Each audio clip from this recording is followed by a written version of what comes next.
하나님 말씀은 사도행전 8장 4절로 8절 신약성경 199쪽에 있습니다. 한 절씩 교독합니다. 흩어진 사람들이 두루 다니며 복음의 말씀을 전할세 빌립이 사마리아 성에 내려가 그리스도를 백성에게 전파하니 우리가 빌립의 말도 듣고 행하는 표적도 보고 한 마음으로 그가 하는 말을 따르더라. 많은 사람에게 붙었던 더러운 귀신들이 크게 소리 지르며 나가고 또 많은 중풍병자와 못 걷는 사람이 나으니 그 성에 큰 기쁨이 있더라. 말씀 제목 다 같이 읽겠습니다. 그 성에 큰 기쁨이 있더라. 하나님이 주시는 기쁨이 여러분 가운데 충만하게 임했으면 좋겠습니다. 그런 시간 되기를 원합니다. 사도행전 8장은 우리에게 분명한 사실을 가르쳐주고 있는데 그것은 세상이 교회를 파괴하려고 할 때 하나님이 그것을 오히려 복음을 확장하는 통로로 바꾸신다는 것입니다. 사울이 교회를 전멸하려고 했지만 성도들은 흩어졌지만 그 흩어짐이 오히려 복음의 확장이 되었다는 것입니다. 사울의 그 잔인한 폭력은 복음의 불길을 끄지 못했고 오히려 그 불이 났을 때 큰 바람이 일어나서 옆산으로 옮겨진 것처럼 사울의 폭력이 바람으로 바뀌어서 복음을 더 확산시키는 교두보 역할을 했다는 것입니다. 그렇기 때문에 오늘 우리가 당하는 고난은 인간적인 입장에서 볼 때는 시련이고 힘든 일이라고 생각할 수 있겠지만 절망의 낭떠러지라고 생각할 수 있겠지만 하나님의 입장이 볼 때는 새해를 시작하기 위한 하나님의 역사심이라는 것을 기억했으면 좋겠습니다. 세상 사람들은 주님이 안 계시기에 하나님이 안 계시기에 절망 속에서 내 인생은 안 됐구나 끝났구나라고 생각합니다. 그러나 하나님의 입장에서 보면 아니다. 너 생각 좀 바꿔줄래? 이렇게 말씀하고 있는 겁니다. 내가 너를 통해서 다른 일을 하고 싶은데 너의 고정관념 때문에 일을 못하겠어. 그 고정관념 때문에 그거 좀 깨줘봐. 그것만 깨면은 내가 큰 일을 할 텐데. 이스라엘 땅에 있는 그 초대교회 사람들은 자기들끼리 풍성하게 있으면 그것이 은혜인 줄 알았습니다. 그런데 하나님이 고정관념을 깨기를 원했습니다. 깨야 돼. 넘어가야 돼. 깨야 돼. 넘어가야 돼. 그래서 하나님 우리 가운데 질병도 주시고 고난도 주시고 이렇게 하는 건데 말씀을 안 듣고 기도하지 않으면 이거 알아차지를 못합니다. 그래서 말씀 안 듣고 기도하지 않으면 고난이 왔을 때 또 실망하고 원망하고 또 하나님을 멀리 떠나가려고 하고 이런 일들이 발생하는데 저는 여러분들이 그런 믿음이 아니라 고난이 찾아왔을 때 나를 통해서 하나님이 새 일을 행하기를 원하는구나. 지금까지 살아왔던 삶의 방식을 깨기를 원하는구나. 아멘입니까? 다 내려놔야 됩니다. 교회마다 다니다 보면 예배 형식이 다르고요. 목사님들 말씀이 어떤 방향이 다릅니다. 그럴 때마다 우리는 목사님 이렇게 해줬으면 좋겠습니다. 자기가 익숙한 방향이 있거든요. 해줬으면 좋겠습니다 하는데 하나님 그것도 깨라고 합니다. 다양하게 한번 봐라. 내가 이 교회에서는 무엇을 너가 배우기를 원하는지 보라는 것입니다. 여러분 깨는 역사가 있기를 원합니다. 유대인에게는 유대인인 것처럼 헬라인에게는 헬라인 것처럼 여러분들이 마음을 유하게 해서 부드럽게 만들어서 바꾸면 그 속에 나를 변화시켜서 사용하시려는 하나님의 역사하심을 보게 될 것입니다. 그런 시간 되었으면 좋겠습니다. 오늘 본문도 마찬가지입니다. 세상의 박해가 복음을 가두지 못한다.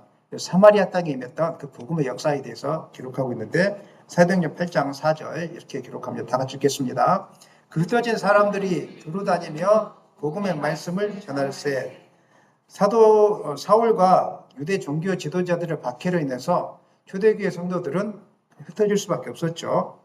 성경은 그런데 그 사람들이 자신의 처지를 원망하거나 혹은 내가 그리스도인이 되었다는 것을 후회했다고 말했다고 기록하고 있지는 않습니다. 생각해 보십시오. 이제 믿은 지 얼마 안 됐는데 믿자마자 박해가 찾아오니까 믿지 말까? 우리도 그런 때가 있지 않습니까? 뭔가 물건 하나 샀는데 안 좋은 소문이 들리면 괜히 샀나? 뭐 이런 거 있지 않습니까? 그런 조그만 걸 하나도. 그런데 예수 믿고 이제 좋은 일이 있을 줄 알았는데 박해가 시작되니까 내가 괜히 믿었나? 믿지 말까? 뭐 이런 고민들도 있었지 않겠습니까? 그런데 그것을 기록하진 않습니다. 그것을 기록되어 있지는 않고 그러진 않았던 것 같습니다. 오히려 그리스도인들은 가는 곳마다 왜 그랬는지는 모르겠지만 흩어져서 복음을 전하기 시작했습니다. 아무 일도 않고 후회하면서 시간을 보냈던 것이 아니라 복음 전하자. 하나님의 뜻이 있구나라고 복음을 전하기 시작했다는 것입니다. 또 중요한 것은 이 복음을 전하면서 이 사람들이 예수님에 대한 믿음이 더 확실해졌다는 것입니다. 우리는 예배 드리고 기도하고 교리 공부하면 믿음이 확실해질 것 같은데 그렇지 않고 핍박 속에서 믿음이 더 확실해졌다는 것을 성경은 교훈하고 있습니다. 여기서 중요한 사실을 깨닫게 되는데요. 박해는 교회를 무너뜨리는 힘이 아니라 오히려 교회를 확장시키는 동기가 된다는 것입니다. 여러분에게 찾아온 고난은 여러분의 믿음을 넘어뜨리게 하는 도구가 아니라 여러분으로 하여금 순수하게 더 만들어서 하나님을 의지하게 하는 통로가 될 수 있다는 이 사실을 기억하시길 바랍니다. 역사적인 배경을 보면은 예루살렘 교회는 우리가 아는 것처럼 빠르게 성장하는 공동체였습니다.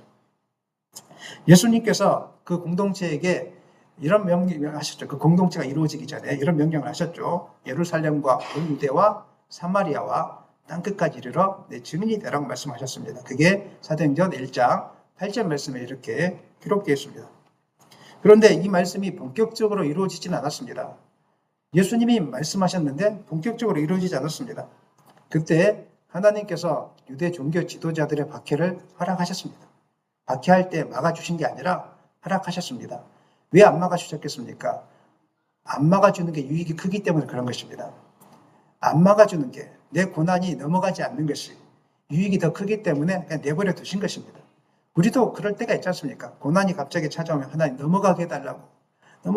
어떤 분들은 10년 동안 그 아이의 병간호로 계속 집에서 고통당하는 분들이 있어요. 제가 기도하는 분들 중에는 그런 분들이 있습니다. 넘어갔으면 좋겠는데 안 넘어가요. 넘어갔으면 좋겠는데 안 넘어가요. 왜냐하면 하나님이 그걸 통해서 주는 유익이 크기 때문에. 비록 성도들의 선택은 아니었지만 그 흩어짐이라는 것은 하나님의 선교 계획 안에 있었다는 것입니다. 도망자로 흩어지는 것처럼 보였지만은 이 사도행전 1장 8절의 말씀의 약속이 성취되어지고 있는 과정 속에 있었다는 것입니다. 그래서 흩어진 성도들은 사마리아 땅에만 머물지 않았습니다. 우리가 아는 그 안디옥은 두 안디옥이 있습니다. 바울이 복음을 전했던 비시디아 안디옥, 그 다음에 이 사람들이 흩어졌던 수리아 안디옥이 있습니다. 이 수리아 안디옥 교회는 나중에 이방인 나라에 선교사를 파송하는 아주 유명한 교회의 교두보 역할을 하는 교회가 되는데, 이 안디옥까지 가서 복음을 전하는 이 놀라운 사건이 평안함에서 이루어졌습니까? 아니면 박해 속에서 그냥 우연히 흩어졌는데 그 속에서 이런 놀라운 역사가 일어나기 시작했다는 것입니다. 우리가 이 부분에서 생각해 봐야 될 것이 있는데, 고난과 박해가 왜 이렇게 사람들로 하여금 복음에 대한 확신을 갖게 하는 것일까? 가만히 그냥 기도만 하고 있으면 확신이 되어지지 않을까? 이런 고민을 갖게 되는 것입니다. 말씀을 묵상하면서. 저도 이제 이 말씀을 묵상하면서 살펴봤습니다. 어떨 때 믿음이 더 확실하게 되어지는가? 살펴보니까 이 복음에 대한 확실함, 믿음에 대한 확실함은 편안한 환경에서보다는 고난한 환경에서 확실해진다는 것을 더 많이 깨닫게 되었습니다. 우리는 종종 복음에 대한 확신을 기도 응답이나 어떤 기적적인 일들을 봤을 때 복음에 대한 확신을 가질 거라고 생각합니다. 물론 그것도 존재합니다. 저도 복음에 대한 확신을 갖게 된 것은 신비한 사건을 보았기 때문입니다. 물론 그전에도 순수하게 복음을 전하고 다녔습니다. 사역리를 펴고 그냥 무조건 하나님의 명령인 줄 알고 복음을 전했고 그 안에 기쁨도 있었습니다. 그런데 제가 한 50% 정도는 믿었지만 50%는 믿지 않았습니다. 제 나름대로 거부하는 영역들이 존재하고 있었습니다. 하나님 이 정도까지만. 제가 본 교리 안에서 이 정도까지만. 하나님을 제가 제한하고 있었습니다. 하나님의 살아계심에 대한 능력들을 깊이 경험하지 못했습니다. 그런데 어느 날 고난이 찾아오고 아픔이 찾아와서 하나님께 매달리니까 하나님이 살아계심을 보게 된 것입니다. 기적을 통해서 하나님 진짜 있구나. 기적을 통해서 하나님 진짜 있구나. 기적은 하나님에 대한 확신을 갖게 한 도구는 될 수 있습니다. 하지만 기적이 사라질 때 사람의 믿음은 희미해집니다. 하지만 고난은 기적보다 더 큰 확신을 갖게 만듭니다. 고난 속에서 하나님 만나신 분들은 절대 하나님 포기하지 않습니다. 어떤 더 힘든 고난이 와도 더 강하게 하나님 의지합니다. 이게 성경의 기록이고요. 이게 실제 역사 속에서 일어나는 사건이라는 것입니다. 예수님께서도 제자들을 부르실 때 이렇게 말씀하셨습니다. 마태복음 5장 11절 나로 말미암아 너희를 욕하고 박해하고 거짓으로 너희를 거슬러 모든 악한 말을 할 때에는 너희에게 복이 있나니. 복음을 따르는 길에는 박해가 있다고 이야기하고 있습니다.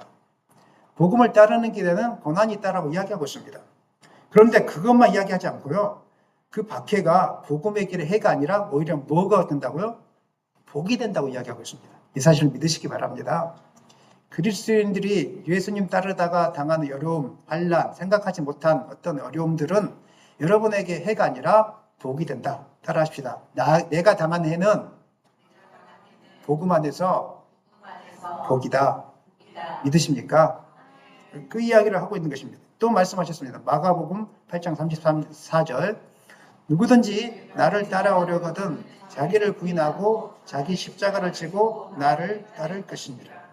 제자들에게 편안한 신앙생활이 있을 것이다 말씀하지 않으시고요. 예수님 믿으려면은 자기를 부인하고 자기 십자가를 지고 따를 것입니다. 진짜로 나를 따라오고 싶니? 진짜로 평안함을 얻고 싶니? 빨리 너를 부인해. 너의 인생은 나에게 달려있다는 걸 깨닫고 십자가, 고난의 길로 와. 이게 진짜로 사는 길이라고 우리에게 지금 말씀하고 있습니다. 이 말씀들이 의미하는 바는 분명합니다. 복음을 따르는 길, 진정한 복음, 가짜 복음 말고요. 진짜 복음을 따르는 길에는 박해가 있고요. 박해는 우리를 무너뜨리는 것이 아니라 오히려 우리로 하여금 하나님의 살아계심을 확신하게 만들고 복음이 진짜구나 이것을 확신하게 만드는 통로가 된다는 것입니다. 이 사실을 붙들었으면 좋겠습니다. 사람들은 평안할 때 여러 가지를 붙들고 삽니다. 건강할 때 이것도 의지하고 저것도 기대합니다. 그러나 환난이 찾아오면 그 의지처제들이 하나씩 무너지기 시작합니다. 한 가지 질문을 앞에 서게 되는데 그래도 내가 이것들을 붙들고 살아갈 수 있을까? 이것이 과연 나의 인생에 도움이 되는 것인가? 이것들을 붙들기 시작합니다. 여러분 건강할 때는 사람들을 나에게 좋아하는 사람들, 좋은 사람들 막 붙들려고 하고 지식을 붙들려고 하고 하지 않습니까? 사람들은 건강하기 전에는 이런 사람들을 의지하는데 막상 아파보면 진짜 무엇이 진리인지 내가 무엇을 붙잡아야 될지를 이제 알기 시작하는 것입니다. 그때 깨닫게 됩니다. 예수님 말고 나를 위로해 줄 분이 없구나. 예수님 말고 나를 살려줄 분이 없구나. 그래서 예수님만을 그렇게 붙듭니다. 흩어진 성도들도 마찬가지였습니다. 예루살렘에 있었을 때는 자기들이 하나님 의지한다고 생각했을지 모르겠습니다. 하지만 흩어지고 나니까 안전도 재산도 자신들을 보호해줄 어떤 제도도 없었습니다. 끝까지 놓지 않은 것이 하나 있었는데 바로 예수 그리스도의 복음이었습니다. 그래서 복음은 그들의 생존 이유가 되었고 존재의 근거가 되었습니다. 복음만이 우리를 살리고 복음만이 내 삶의 목적이구나. 이것을 분명하게 고난 속에서 깨닫기 시작했다는 것입니다. 복음이라는 것은 평안할 때 교리일 수 있습니다. 그때 우리는 복음을 안다라고 이야기합니다. 구원의 교리, 십자가의 의미, 은혜의 개념 우리 잘 알고 있지 않습니까? 그렇죠. 안다라고 이렇게 이야기합니다. 하지만 삶이 걸리지 않는 알밀 뿐입니다. 지식적으로 아는 것입니다. 그러나 박해와 고난이 찾아오면 달라집니다. 믿음 때문에 손해를 보고 불이익을 당하고 외로워질 때 우리는 이 질문 앞에 마주하게 되어집니다. 그래도 예수님을 붙들 것인가? 여러분 그래도 예수님 붙들 것입니까? 그 순간 복음은 더 이상 무슨 설명의 대상이 아닙니다. 교리가 아닙니다. 붙들지 않으면 무너지는 생명의 문제가 되는 것입니다. 그래서 고난은 예수님이 왜 십자가를 지셨는가라는 이 질문에 책으로가 아니라 자기 인생으로 답을 하게 되는 것입니다. 나를 살리기 위해서 나에게 생명을 주시기 위해서 예수님이 십자가 지셨구나 이 사실이 깨달아지는 것입니다. 12월 25일 성탄 감사로 우리가 이제 기념하면서 지내고 있는데 그냥 흘러가는 날이 아니라 고난 속에 있는 성도들은요 그것이 삶으로 경험되어지고 고백되어집니다. 나를 살리려고 예수님이 하늘의 영광 버리고 이 땅에 오신 날이구나. 이것을 이제 고백하게 된다는 것입니다. 사도 바울이 이렇게 고백했죠. 내가 그리스도와 함께 십자가에 못 박혔다. 이 고백은 강의실에서 아니면 책을 쓰다가 그냥 더 의미 있는 말을 쓰기 위해서 했던 고백이 아닙니다. 사도 바울이 이 고백이 언제 나왔습니까? 매를 맞고 쫓기고 감옥에 갇히고 생명의 위협을 다 받고 난 뒤에 나온 고백이 바로 이 고백입니다. 내가 그리스도와 함께 십자가에 못 박혔다. 이 의미에 대해서 분명하게 깨닫기 시작했다는 것입니다. 고난 속에서 바울은 예수님이 왜 자기를 위해서 십자가를 지셨는지 머리로가 아니라 자기의 삶으로 분명하게 깨닫게 되었다는 것입니다. 그래서 주님을 의지할 대상이라는 것이 추상적인 관념적인 어떤 지식으로 깨닫는 게 아니라 지금도 현재 역사하시는 살아계신 하나님의 실제구나 이것을 깨닫게 되었다는 것입니다. 여러분 이것이 깨달아지기를 원합니다. 예수님은 지금도 살아계십니다. 우리와 함께 계십니다. 우리가 믿고 있는 복음은 추상적이고 관념적이고 지식적으로 구원의 은혜, 십자가 길 이렇게 배우는 게 아니라 지금도 우리를 살리기 위해서 역사하시는 능력이라는 것입니다. 그래서 고난이 찾아올 때 다른 거 다 사라지고 이것만이 분명하게 드러나기 시작하는 것입니다. 이것이 진짜구나 깨달아지기 시작하는 것입니다. 이것은 사도 바울의 개인의 경험이 아니라 기독교 역사가 이것을 증명하고 있다는 것입니다. 교회가 언제 성장했습니까? 박해 속에서 성장했습니다. 오늘 한국교회가 위기다 이렇게 이야기하는데 왜 위기가 되겠습니까? 박해가 없으니까 위기가 되는 것입니다. 너무 잘 먹고 잘 살고 교회당이 너무 이쁩니다. 아이들도 이제 수련회 장소에 화장실이 안 좋으면 안 보낸답니다. 먹을 반찬이나 밥이 안 좋으면 안 보낸답니다. 부모들은 첫 번째는 장소, 제주도 간다 그러면 다 보냅니다.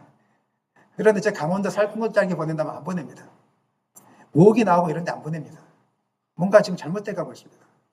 부모님들이 물어봐야 될 것은 장소가 아니라 무엇을 물어봐야 됩니까? 복음을 증가하는 것이냐, 복음을 붙들게 하는 것이냐, 이것을 봐야 되는데 껍데기만 붙들고 있습니다. 한국교회 위기는 시대의 위기가 아니라 정치의 위기가 아니라 사실은 너무 편안한 것의 위기인 것입니다. 박해가 없는 것의 위기인 것입니다. 일제시대를 거쳐오면서 6.25를 한국전쟁을 거쳐오면서 그 다음에 보릿고개를 거쳐오면서 한국교회는 강해졌습니다. 한국교회 성도들은 똘똘 뭉치기 시작했습니다. 그래서 새벽 예배라도 할 수 있으면 가겠다라고 잠을 안 자고 나오기 시작했고요. 수요기도회, 금요기도회뿐만 아니라 매일 집회를 만들어 달라고 예배당을 그렇게 사모하고 집회를 그렇게 사모했습니다. 그래서 지금은 이제 나오라고 하면은 시대가 달라졌습니다, 목사님.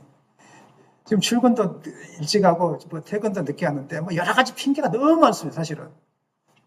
살려주고 싶은데, 하나님이 살려주고 싶은데 핑계가 너무 많습니다. 그래서 하나님이 말씀하시죠. 잘 들으십시오. 뭐라고 말씀하시는지. 무엇이 중요한디? 여러분 그거 붙들고 있는 거 나중에 아무것도 아니라는 걸 깨닫게 되는데 자꾸 그것을 붙들고 있습니다. 여러분이 소중하게 여긴 거 아무것도 아니라는 건데 하나님은 무엇이 중요한지 자꾸 이야기하는데 이 소리 듣지 않고 있습니다. 자꾸 핑계댑니다. 목사님 이런 문제가 있습니다. 저런 문제가 있습니다. 다 들어보면 다 이유가 있습니다. 근데 그 앞에서 그것이 정말 중요한 것이냐 물어볼 때 여러분 정말 중요한 것이면 그 일을 하십시오. 그렇지 않다면 다 내려놓으시고 주님 앞으로 나오시길 바랍니다. 주님 앞으로 나오시길 바랍니다. 로마 제국의 혹독한 300년 박해 속에서 교회가 사라지지 않았습니다. 오히려 교회는 성장했습니다. 이것이 복음의 놀라운 어떤 역설입니다. 편안할 때 복음이 확장되지 않습니다. 가장 힘든 곳에서 복음이 자라나게 되는 것입니다. 저는 언젠가 여러분들이 저희 교회가 크게 될지 안 크게 될지 모르겠지만 만약에 크게 된다는 가정하에 저는 크게 되기를 기도하고 있지는 않습니다. 크게 된다는 가정하에 아마 이때가 좋았어라고 할지도 모르겠습니다. 몇 명 이렇게 모여서 그냥 청소하고 밥 나눠 먹고 눈치 보이고 내가 늦게 들어오면 눈치 보이고 또 그냥 일찍 밥 안 먹고 가는 것도 눈치 보이고 이런 시대가 좋았어라고 할지도 모르겠습니다. 오늘날 우리가 알고 있는 중국이나 북한, 중동, 이슬람의 지하 교회들 역사도 마찬가지입니다. 그들은 공식적인 예배도 자유로운 모임도 허락되지 않습니다. 작은 공간에서 이렇게 모여서 말씀을 나눕니다. 성경이 없기 때문에 어떻게 구한 성경 한 권을 가져다가 여럿이서 나눠 읽습니다. 우리는 성경이 너무 흔하기 때문에 읽으라도 안 읽는데 그분들은 성경이 없기 때문에 성경을 가지고 너무 빨리 1시간만 읽어. 그러면 읽고 그다음 다 읽었어. 자기가 받고 또 읽는 거예요. 빨리 읽어내야 돼요. 그래서 성경이 없기 때문에 머릿속에 집어넣으려고 막 외워요 그걸. 성경을 읽고 싶어서. 이런 일들이 지금도 있습니다. 신앙 때문에 직장에 감시를 받는 경우들도 많이 있습니다. 어떤 지역에서는 예배 자체가 생명을 거는 선택입니다. 찬송을 소리내어 부를 수도 없고 말씀을 큰 소리 내어서 읽을 수도 없습니다. 침묵에서조차 그들은 하나님의 살아계심을 붙들고 있습니다. 그런 예배를 지금도 드리고 있다는 것입니다. 이들의 공통점이 분명한데 그곳에는 평안함이 없습니다. 그러나 대신 신앙의 순수함이 있습니다. 형식은 없지만 본질이 있고 죄도는 존재하지 않지만 그 안에 생명의 역사가 있습니다. 진짜 예배를 드리고 있는 것입니다. 하나님을 사모하는 예배. 우리가 그런 예배를 회복하기를 원합니다. 하나님을 사모하는 예배. 복음은 선택사항이 아니라 그들에게는 생존의 이유가 되는 것입니다. 복음을 붙들기 때문에 굶어 죽어도 잠을 자지 못해도 추위 속에서도 복음 때문에 그들은 지금도 생명을 유지하면서 살 소망을 가지고 살아가고 있다는 것입니다. 사랑하는 여러분, 그렇기 때문에 박해나 고난은 여러분의 믿음을 약하게 만들지 않습니다. 박해나 고난은 복음을 약하게 만들지 않습니다. 오히려 고난은 복음을 설명하지 않고 복음과 함께 살게 만들 것입니다. 복음을 공부하게 만드는 것이 아니라 복음을 삶으로 증명하게 만들 것입니다. 오늘날 고난당한 분들의 믿음이 진짜 참되고 신실하고 순수하다는 것을 우리가 보게 되는 것입니다. 어떤 고난 당하고 있습니까? 그 고난이 여러분을 무너뜨리지 않고 복음이 진짜다 이걸 확실하게 보여줄 것입니다. 이 고난 속에서 복음의 확실함이 확증되기를 예수님의 이름으로 간절히 축원합니다. 주목할 것은 이 복음 증가한 이 사역들이 사도들에 의해서 시작된 것이 아니라 이름조차 기록되지 않는 그 무명의 사람들에 의해서 증거되고 확장되었고 났던 것을 성경은 이렇게 이야기하고 있습니다. 다시 한번 8장 4절 말씀 읽겠습니다. 흩어진 사람들이 두루 다니며 복음의 말씀을 전할세. 여기는 뭐 베드로 사도 등장하지 않죠. 흩어진 무명의 사람들입니다. 직분도 없습니다. 하지만 이름도 없는 사람들이 복음을 문을 여는 도구가 되었다는 것입니다. 5절 이하에 나오는 사마리아 지역의 사역도 그 유명한 사람이 아니라 무명의 빌립이라는 집사가 복음을 증거했다는 거 이렇게 기록한 것을 알 수 있습니다. 그는 이름이 널리 알려진 사람이 아니었고 이제 복음을 막 듣기 시작한 그 집사로 선택되어진 사람이었습니다. 성전 중심에 어떤 예배를 드리는 제사장도 아니었습니다. 그냥 집사였습니다. 공식적인 선교 파송을 받은 사람도 아니었습니다. 그냥 도망가다가 흩어져서 그냥 사마리아 땅까지 오게 된 것입니다. 사도행전 11장을 보면 아까 수리아 안디옥 교회도 마찬가지입니다. 11장을 집에 가서 읽어보세요. 뭐라고 나왔냐면은 안디옥 교회는 구브로와 구레네 몇 사람 알려지지도 않는 이 사람들이 가서 그곳에서 복음을 전하고 교회를 세웠다는 거예요. 놀랍지 않습니까? 그리고 훗날에 바울과 바나바를 파송하는 선교 중심의 교회가 되었던 것입니다. 아무도 알려지지 않는 사람에서 세워진 안디옥 교회가. 그들은 이름은 남기지 않았지만 그들의 순종을 하나님께서 기억하고 있었습니다. 사람은 기억하지 않아도 하나님은 그들의 발걸음 하나하나를 보고 계셨다는 것입니다. 하나님은 지금도 여러분의 순종, 헌신, 눈에 띄지 않는 기도 다 기억하고 있습니다. 발걸음 하나 어떻게 걷고 있는지를 지금 뚫어지게 보고 있습니다. 큰 교회 가면은 눈에 안 띄려고 저 뒤에 숨어 있거든요. 근데 하나님 다 보고 있습니다. 어떻게 하고 있는지. 한 발걸음 하나 기억하고 있다는 것입니다. 하나님은 오늘도 이렇게 일하고 있습니다. 우리는 흔히 널리 알려진 사람이 교회를 세운다고 생각합니다. 물론 널리 알려진 사람의 영향력도 필요합니다. 하지만 의외로 교회는 널리 알려진 한 사람이 아니라 눈에 띄지 않는 성도들이 교회를 세워나갑니다. 우리는 큰 교회 가면 그 유명한 목사님 한 분이 교회를 세운다고 생각하는데 저는 그분 다 어려운 과정을 겪겠지만 그분이 그렇게 크게 된 이유는 옆에 헌신하는 성도들이 있었기 때문입니다. 목사 혼자 교회 못 세웁니다. 그분들 아무리 유명한 분이라도 개척교회 한번 해보라고 하십시오. 도와준 사람 한 명도 없고 혼자서 아무것도 되지 않습니다. 저도 큰 교회 사역을 많이 했지 않습니까? 개척교회 하고 나서 깨달은 건 내 힘으로 할 수 있는 것이 하나도 없구나. 이걸 깨닫기 시작했습니다. 모든 게 늦는 거예요. 현수막 하나 다는 것도 늦고요. 뭐 하나 하는 거 다 늦어요. 도와줄 사람이 없으니까. 그리고 포기하게 되더라고요. 옛날에는 시스템으로 뭔가를 하려고 했었어요. 초창기 때. 근데 내 힘으로 할 수 있는 게 아무것도 없으니까 다 버렸어요. 한 가지 할 수 있더라고요. 기도. 다른 건 못 하겠더라고요. 기도만 했어요. 하나님 도와달라고. 기도만 했는데 하나님이 오히려 그것을 기뻐하시더라고요. 그렇게 교회가 세워져 가게 되더라고요. 그리고 교회는 특정한 사람에 의해서 세워지는 것이 아니라 오늘도 보이지 않게 헌신하고 기도하는 그 분들에 의해서 세워지고 있습니다. 그렇기 때문에 눈에 안 띈다고 목사님이 알아주지 않았다고 실망하지 마십시오. 하나님 여러분의 헌신과 수고를 기억하고 있습니다. 그렇게 세워지고 있습니다. 지금 교회가. 앞에 나와서 뭐 칭찬해주고 뭐 선물 주고 이런 분이 아니고요. 눈에 띄지 않지만 그냥 기도하고 예배 참석하고 이런 분들을 위해서 하나님이 교회를 세워나가고 있다는 것입니다. 그렇기 때문에 눈에 띄지 않아도 당장의 열매가 없어도 실망하지 마시고 하나님이 여러분의 발걸음을 기억해 주니까 포기하지 않으면 때가 이르면 열매를 거두게 될 것입니다. 낙심하지 마십시오. 5절 이하에서는 예루살렘 초대교회 7집사 중 한 사람이었던 빌립이 어떻게 그 사마리아 땅에서 복음의 역사를 이루었는지를 기록하고 있는데요. 5절 읽겠습니다. 빌립이 사마리아 성에 내려가 그리스도를 백성에게 전파하니, 그 다음에 6절, 무리가 빌립의 말도 듣고 행하는 표적도 보고 한 마음으로 그가 하는 말을 따르더라. 7절, 많은 사람에게 붙었던 더러운 귀신들이 크게 소리를 지르며 나가고 또 많은 중풍병자와 못 걷는 사람이 있다. 빌립은 밀려난 자리였습니다. 원치 않았던 자리였습니다. 실패처럼 느끼는 자리였는데 그곳에서 놀라운 역사가 일어났다는 것입니다. 오늘 혹시 실패처럼 느껴지는 자리가 있습니까? 기도하면은 하나님이 그곳에서 놀라운 역사를 이루게 될 것입니다. 놀라운 역사를 이루게 될 것입니다. 사마리아 땅에 임한 복음의 역사는 단순한 어떤 감정의 고조가 아니었습니다. 일시적인 흥분이 아니었습니다. 구체적인 성령의 역사였습니다. 그 이야기가 나오지 않습니까? 오늘 많은 사람에게 붙었던 뭐가 떠나갔다고요? 귀신들이 크게 소리 지르고 나가고 많은 중풍병자와 못 걷는 사람이 나아갔다. 오늘 이런 역사가 우리 교회 가운데 있기를 원합니다. 복음의 역사가 있기를 원합니다. 저는 이것을 교리적으로 배웠을 때는 터부시했습니다. 특정한 시대에 일어났던 사건이지 지금은 일어나지 않는 거라고 터부시했습니다. 지금도 이렇게 가르치시는 분들이 있습니다.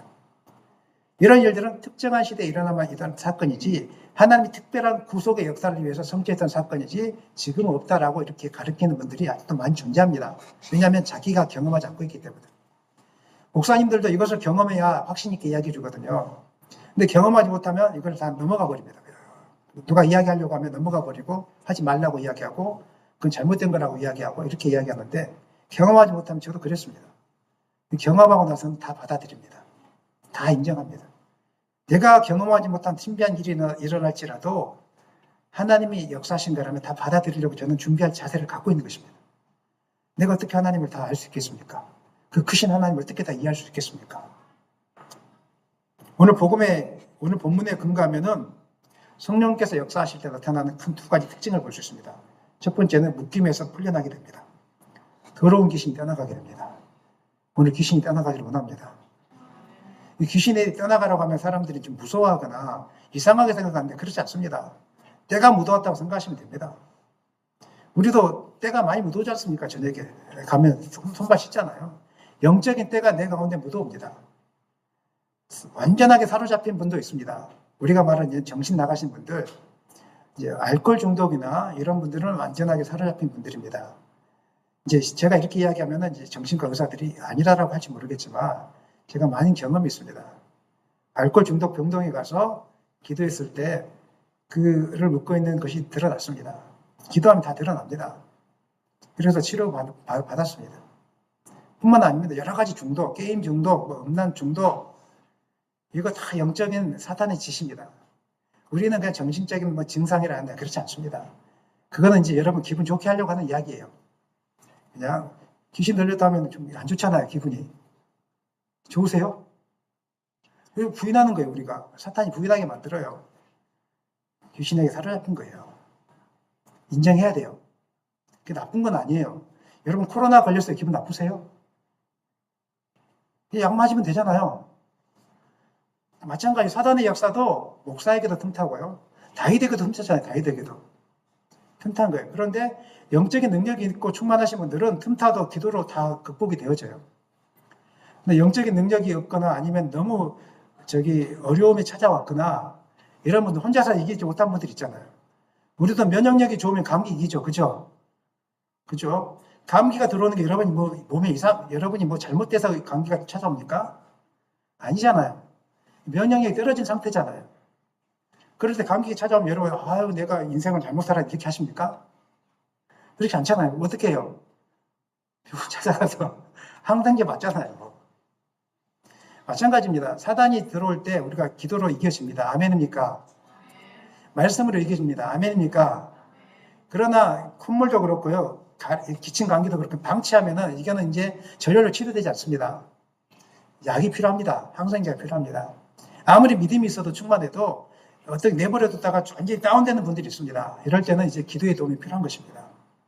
이게 바로 이제 목사님들이 기도가 필요한 이유가 바로 여기 있고요. 여러분들이 하나님의 능력이 있으면 믿으시기 바랍니다. 여러분 스스로 마음에 불안이 찾아오거나 우울함이 찾아왔을 때 예수 이름으로 물리치기를 바랍니다. 예배 드리는 가운데 떠나가기를 원합니다. 이런 확신이 있기를 원합니다. 또 죄책감이 있습니다. 내가 인생을 그동안 특별히 거룩하게 살려고 했던 분들 중에는 뭔가 인생이 좀 틀어지면 굉장히 부담이 있고 죄책감이 있거든요. 자기 스스로는 좀 깨끗하고 나는 하나님 잘 믿었다고 생각하는 분들에게 위기가 찾아오면요, 절망과 좌절 속에 무너져 버립니다. 늘 그냥 잡초처럼 살아왔던 분들은 안 무너집니다. 나름대로 깨끗하게 살아왔던 분들이 내가 겪지 않아야 될 일을 겪기 시작하잖아요. 내가 뭐 잘못 믿어왔나? 이거 누가 주는 마음이라고요? 사탄이 주는 마음이에요. 웃기지 마십시오. 깨끗한 사람 존재하지 않습니다. 저도 깨끗한 목사가 되려고 노력했는데 저는 제가 완전하지 않다는 걸 깨달았습니다. 그래서 제가 자유롭게 믿으려고 하고 있습니다. 제가 피곤하면 새벽에도 못 나옵니다. 쉬십시오. 이렇게 합니다. 그냥. 어려운 일 있으면 여러분 알아서 하십시오. 이렇게 합니다. 제가 완전하지 않습니다. 제가 완전하지 않고 하나님의 은혜로 살아간다는 걸 보여줘야 여기 계신 분들이 자유롭게 믿을 것 같습니다. 그렇지 않으면 뭐 기도에 하나 빠졌다고 불안해하고 나는 아무것도 아닌 것이 서로 정죄하고 막 서로 눈을 흘리고 막 이렇게 될 것 같아가지고요. 사랑하는 여러분, 자유하셨으면 좋겠습니다. 우리 완전하지 않습니다. 아멘. 아멘. 10시간을 기도해야 하나님이 들어주고 1시간 기도하면 안 들어줄 그런 분 아니십니다. 물론 10시간 동안 기도하는 노력도 필요합니다. 때로는. 아예 안 하는 분보다 부분이 훨씬 낫긴 낫습니다. 하지만 너무 그렇게 매이지 말라는 것입니다. 하나님이 기도를 시킬 때가 있을 겁니다. 평상시 자유롭게 하십시오. 자유롭게 하시고. 자기를 결론은 무엇이냐면 정죄하지 말라고요. 죄책감 속에 넣어놓지 가두지 말라고요. 그동안 신앙생활을 해왔던 전통 속에 매몰시키지 말라고요. 여러분이 믿고 해왔던 것이 아닐 수도 있으니까 그건 다 내려놓고 본질을 붙잡으십시다. 본질은 무엇입니까? 예수 그리스도의 복음, 예수 그리스도의 약속. 아멘. 두 번째는, 첫 번째가 묶임이 풀어진다면 두 번째는 깨어진 삶이 회복됩니다. 중풍병자가 치료되어지고 못 걷는 자가 고침을 받는다. 육적인 회복도 일어납니다. 그런 회복이 일어납니다. 믿으십니까? 그래서 아프신 분들을 놓고 기도하는 겁니다. 저는 놀라운 사건, 제가 여러분들에게 말씀드리기 힘든 사건들을 많이 경험했습니다. 기도하니까 놀라운 일들이 있습니다. 정말 신비한 일들이 있습니다. 제가 기도해서 나타나는 것이 아니고 받는 사람이 믿음으로 받을 때 나타나더라고요. 받는 사람이 정말 일어날까 안 나타나더라고요. 믿음으로 받을 때. 그래서 기도하는 분도 중요하지만 받는 분도 너무 중요하다는 것을 제가 보았습니다. 정말 믿음으로 내가 사모하고. 예수님도 아무나 안 고쳐졌습니다. 어떤 사람도 고쳐졌습니까? 사모하는 사람. 혈루병 든 여인이 고침받으려고. 안진뱅이가 다윗의 자손 예수야 막 외쳤잖아요. 예수님 아무나 안 고쳐졌습니다. 사모함이 있고 갈급함이 있고 믿고 그 갈급함이 여러분 가운데 있기를 원합니다. 그래서 진짜 기적이 일어납니다. 복음의 능력이 나타납니다. 복음은 이론이 아닙니다. 살아계신 하나님의 실체입니다. 이것이 바로 복음의 능력인 것입니다. 여기서 우리는 한 가지 질문을 하지 않을 수 없는데 어떻게 이런 일이 가능한 것입니까? 그것은 조금 전에 말씀드렸던 것처럼 복음 자체에 능력이 있기 때문에 그런 것입니다. 능력이 있는 이유는 단 하나입니다. 복음은 사상이나 윤리 체계가 아니라 이미 이루어진 사건이기 때문입니다. 믿으십니까? 믿으십니까? 여러분이 예를 들어서 감옥에 있다가 8.15 특사 이런 게 나오잖아요. 그죠? 죄가 뭐 평생 뭐 사형수도 8.15 특사하면 나올 수 있잖아요. 예를 들어보시죠. 사형수인데 대통령의 특사로 인해서 나오게 되었어요. 사람들이 이야기하는 거예요. 야, 너 사형수인데 감옥에 있어야지 왜 나왔어? 너 도망 나온 거 아니야? 여러 말 할 필요 없습니다. 뭐 하나 보여주면 됩니까? 증만 보여줍니다. 증. 우리 남자아이들이, 청년들이 군대 제대하고 나면 불안해합니다. 내가 제대한 게 맞나? 그래서요, 한 달이 지나도 꿈을 꿉니다. 다시 복귀하라는 꿈. 우리 남자 집사님들 아시죠? 자꾸 지금까지도 복귀하라는 꿈을 꾸시는 분이 있다고 얘기해요. 불안한 거예요. 내가 진짜 또 군대 들어가면 어떡하지? 근데 깨어나면 알아요. 그 전역증이 있는 거예요. 증이 있으니까 이거 확신이 되는 거예요. 예수 그리스도의 복음이 바로 이거예요. 복음은 완전한 증이에요. 무슨 증? 사탄의 권세에서 벗어났다는 증. 믿으십니까? 우리에게 자유함이 주어졌다는 증. 바로 이미 이루어진 사건에 대한 확증입니다. 복음이라는 것은. 앞으로 이루어질 것이다. 아니 너가 열심히 하면 이루어지고 열심히 안 하면 이루어지지 않을 것이다. 이게 아니고요. 열심히 하거나 안 하거나 상관없이 예수를 믿을 때 주어진 확실한 사건입니다. 아멘. 예수님을 통해서 이미 이루신 사건입니다. 그래서 복음의 능력이 되는 것입니다. 그런데 이단들은 이 확실한 사건을 이루어졌다가 아니라 이루어질 수도 있고 안 이루어질 수도 있고 애매하게 우리를 자꾸 이야기합니다. 이단들이 하는 전법이 있습니다. 그분들도 자기들이 사기꾼이라는 걸 알고 있어요. 높은 곳에 가 있는 분들은 알고 있어요. 근데 왜 그분들이 가짜 복음을 전할까요? 돈이 되니까 그런 겁니다. 그리고 밑에 있는 사람들은 속아 넘어가요. 진짜로 저기 신천지에서 그 높이 있는 사람, 제가 이름 말하지 않겠습니다. 그 지도자급들이 그 사람 신처럼 보실까요? 그렇지 않습니다. 그분들의 관심은 어떻게든지 자기가 그 재산을 물려받는 겁니다. 오직 돈입니다. 그리고 음란이 있습니다. 구체적인 이야기 하지 않겠습니다. 그것 때문에 붙들고 있는 거가 거짓 교리를 자꾸 하고 쫓겨나면은 또 그 교리를 가지고 새롭게 만듭니다. 그렇게 하면 사람들이 넘어오거든요. 사기꾼들이 어떻게 하면 사람들이 넘어오는지 잘 알거든요. 제가 이야기하지만 사람 똑똑하지 않습니다. 다 넘어갑니다. 보이시피싱이 왜 그렇습니까? 우리 머리를 착각시키게 만드는 것이죠. 아무리 주의를 시켜줘도 경찰로 넘어갑니다. 보이시피싱 담당자가 넘어갑니다. 주의하지 않으면 다 넘어갑니다. 우리 머리가 똑똑하지 않아서 그렇습니다. 암기는 뛰어날지 모르겠지만 분별하고 판단하는 능력 우리가 존재하지 않습니다. 똑똑하지 않습니다. 제가 그걸 깨닫고 이렇게 하는 것인데 이것을 이단들이 이용하는 겁니다. 애매한 상황들이 이단들이 불안하게 만드는 여러분들을 복음의 말씀을 듣고 불안하게 한다면 그 가짜입니다. 복음은 그렇게 하지 않습니다. 많은 경우 그리스도께서 십자가에서 모든 것을 이루셨다는 이 객관적인 사실을 붙들기보다는 자신의 감정 상태, 체험의 강도에 따라서 붙들게 만들려고 합니다. 당신 방언이 있으면 구원이 확신하고 방언이 없으면 구원이 불확실하고 그 다음에 치유하는 체험이 있으면 확실하고 체험이 없으면 불확실하고 이런 식으로 이거 다 이단들이 하는 짓이고요. 목사님들 중에서도 자기가 뭘 하고 있는지도 모르고 이렇게 말씀하시는 분들이 있습니다. 신앙은 복음의 확증은 감정 상태 아닙니다. 아멘. 객관적인 체험이 아닙니다. 아멘. 이미 예수님을 통해서 이루어진 역사적인 사건입니다. 그 증을 붙드는 겁니다. 아멘. 이거 흔들리지 않습니다. 우리의 감정의 기복과 상관없습니다. 그런데 지난 시간에 제가 식사 후에 잠깐 말씀드렸던 것처럼 죄책감이 강할 때 나는 아직 깨끗하지 않다 이런 마음이 들 때가 있거든요.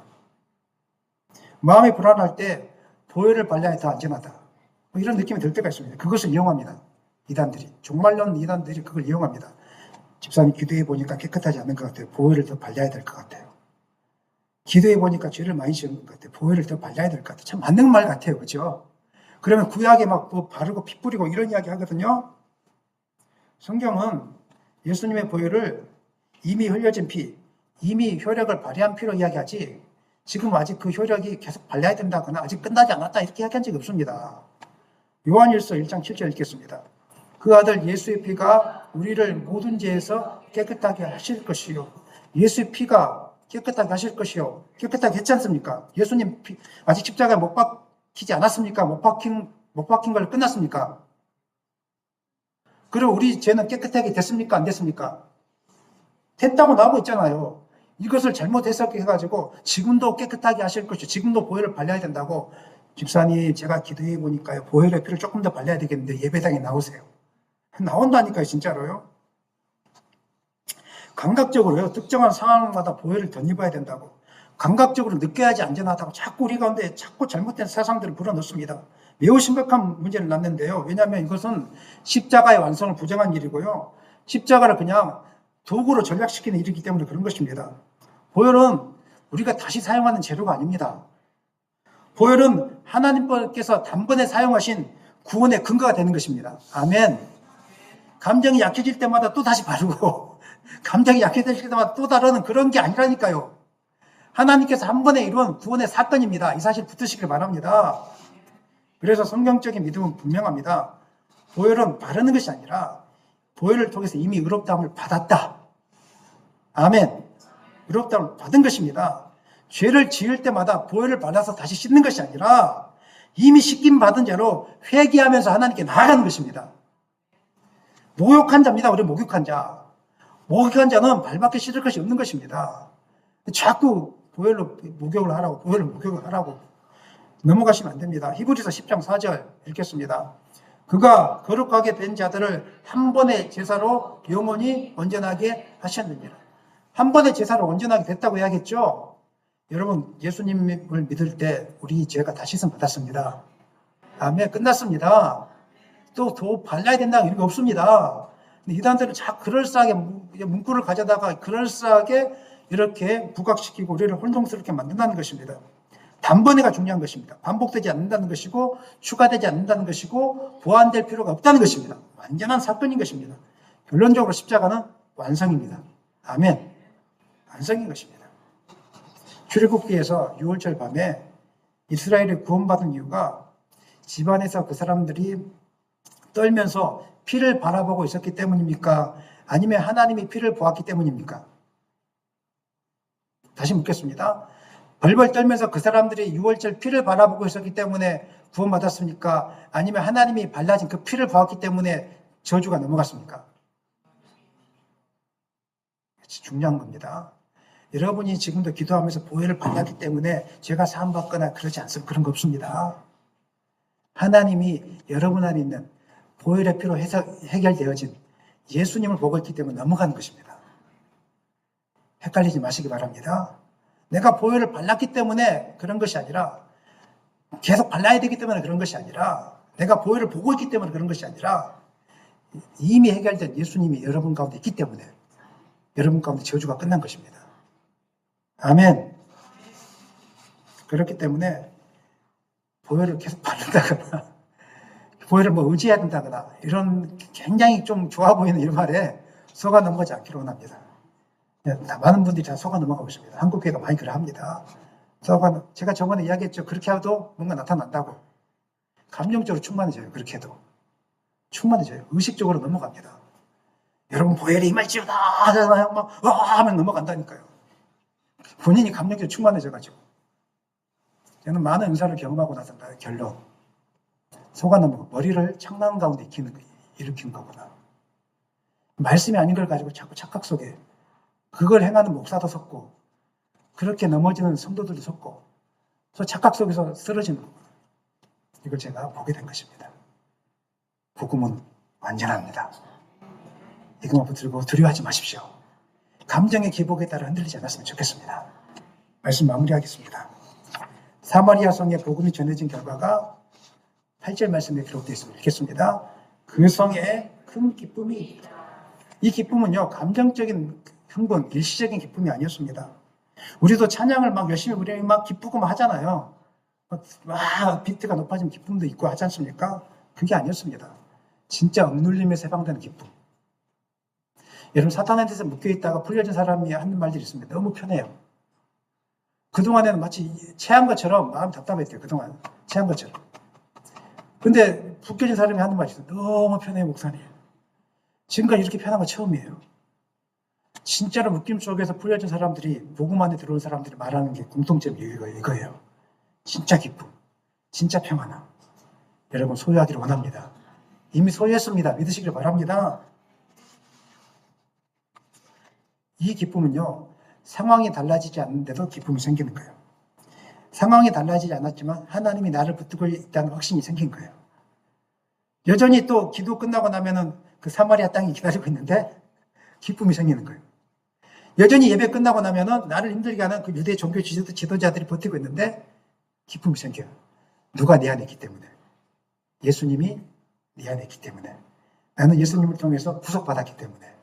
묶임에서 풀려났기 때문에. 그래서 이제는 주변의 환경의 사건과 상관없이 나는 기쁜 거예요. 나는 기쁜 거예요. 우리 아이들은 시험 성적과 상관없이 기쁜 거예요. 어느 학교로 가느냐 상관없이 하나님이 함께하고 있기 때문에 기쁜 거예요. 우리 부모님들은 자녀들이 어떤 형편에 있든지와 상관없이 기쁜 거예요. 근데 복음 안에 거하지 않는 부모님들은 애들 성적에 따라서 기쁨이 주식 올라가듯이 올라갔다가 내려갔다가 영어 점수 하나 잘 맞으면 올라갔다가 못 맞으면 내려갔다가 아무것도 아닙니다. 나중에 보시면 알겠지만 아무것도 아닙니다. 그런데 여러분의 기쁨이 그런 외적인 것이 아니라 여러분 안에는 예수님이 되기를 원합니다. 복음이 되기를 원합니다. 자유함 때문이기를 원합니다. 이것이 빼앗지지 않습니다. 너무 기뻐해서. 사랑하는 여러분, 성경은 사마리아 개인들의 변화로 끝나지 않고요. 큰 성의 기쁨이 있더라. 한 사람의 변화가 아니라 공동체가 달라졌다는 것입니다. 놀라운 것은 여러분 말 한마디가 사람을 살립니다. 여러분이 기쁨으로 성도들 여러 계신 분들에게 예수님 함께 계세요. 집사님 너무 좋으세요. 너무 이쁘세요. 너무 집사님 때문에 우리 교회가 살아요. 이 말 해주면요. 서로가 행복해지고 좋아지는 것입니다. 오늘 예수님을 통해서 여러분의 언어가 달라지기를 원합니다. 예수님을 통해서 여러분의 심령이 달라지기를 원합니다. 여러분이 달라짐으로 인해서 우리 은빛교회 또 한국교회가 달라진 역사가 있기를 예수님의 이름으로 간절히 축원합니다.